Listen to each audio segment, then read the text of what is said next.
In the vast deserts of North Africa, one British general achieved a victory so complete, so unexpected, that it stunned the world. Then, he vanished into captivity, and history forgot him.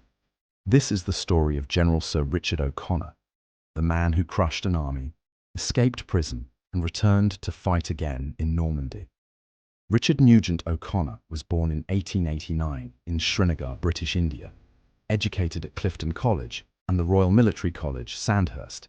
He was commissioned into the Cameronians, Scottish Rifles, in 1909. A veteran of World War I, he earned the Military Cross and the DSO for his courage and leadership. Between the wars, he served as an instructor at Staff College and held various command posts, known for his calm precision and cool head under pressure.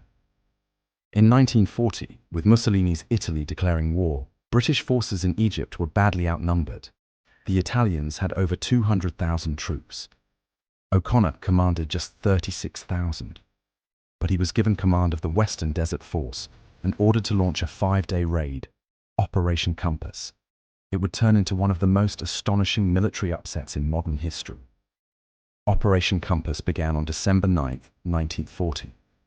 O'Connor's force included the Indian 4th Infantry Division, the 7th Armored Division, famously known as the Desert Rats, and a support group of artillery and engineers. The initial attack targeted Italian camps at Nibewa and Tuma, defended by the Italian 10th Army. British Matilda II infantry tanks, heavily armored and nearly impervious to Italian anti-tank fire, led the assault. The results were immediate and devastating. Entire camps overrun in hours, with thousands of prisoners captured. Rather than stop as ordered, O'Connor pressed forward. He exploited the Italian army's rigid structure, poor morale, and lack of mobility.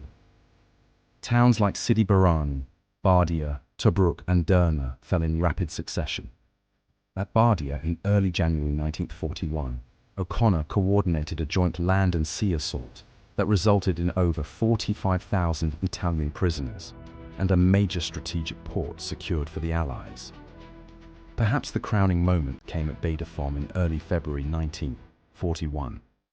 O'Connor dispatched elements of the 7th Armored Division on a wide flanking maneuver through the desert to cut off the retreating remnants of the 10th Army. Italian forces walked directly into a trap. The ensuing battle, fought by tired but determined British and Commonwealth troops, ended in the surrender of over 25,000 men, including Italian General Giuseppe Tellera, who was mortally wounded. No general in this war has achieved greater success with smaller means than O'Connor in his Libyan campaign. By the end of Operation Compass, O'Connor's small force had advanced over 500 miles, taken 130,000 prisoners, captured over 400 tanks, 850 guns, and eliminated an entire Italian field army. It was a stunning victory and one of Britain's finest hours in the early war. But just as he seemed poised for greater command, O'Connor's luck ran out. In April 1941, while scouting German positions near Derna, he was ambushed by a German patrol and captured. His imprisonment would last more than 2 years. Held in Castello di Vinciliata in Italy, O'Connor shared his captivity with other senior officers like Generals Neame and Carton de Wyatt.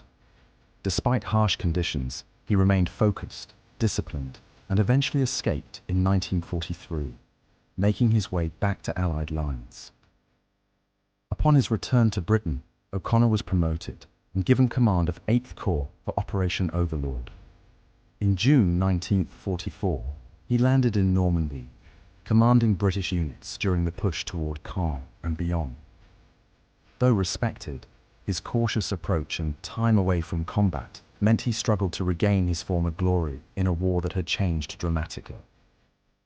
8th Corps was part of the main British thrust south of Caen, including key actions such as Operation Epsom. His corps included the 11th Armoured Division, which played a critical role in the Allied breakout. Still, O'Connor was replaced in August 1944 and reassigned. The bold desert commander had become a quieter background figure. After the war, O'Connor retired in 1948 as a full general. He rarely sought the spotlight, living a modest life and refusing to publish his memoirs. But military historians regard Operation Compass as a masterclass in maneuver warfare, on par with Rommel and Patton.